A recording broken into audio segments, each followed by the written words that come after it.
Yeah, it was frustrating for Nikki Haley today, but no surprise for her or the other diplomats that Russia vetoed this latest offer from the United States. The US, they sought access to the scene of the attack. They wanted that creation of what they called the mechanism of looking into chemical attacks.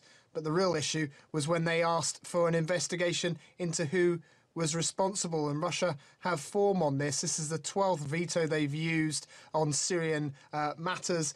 They consider this line from the United States being just a pretext for intervention in Syria or the use of greater force, and they continue, along with the Syrian regime, to deny any chemical attack even took place.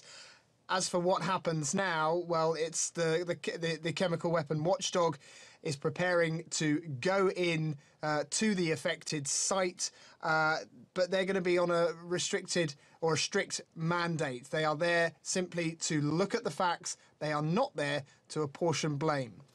And Kevin, President Trump was quite silent on the suspected chemical weapon attack today, but it still seems there's a sense in Washington that a military response is still likely, right?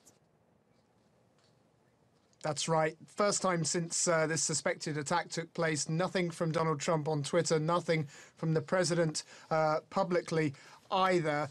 It seems that he's also, according to the White House, cancelled a trip to Latin America because he wants to focus on how America is going to oversee this Syrian situation. We know he huddled with his new national security advisor today and his chief of staff. And there's a report in the New York Times this evening citing administration officials who say that he may be looking at a more forceful, comprehensive attack against the Assad regime and Syrian targets than we saw a year ago when he first launched Tomahawk missiles into a Syrian airbase in response to a separate chemical weapon attack by the regime. And that's significant because that gives you an idea that perhaps this administration wants to make a bigger impact this time round.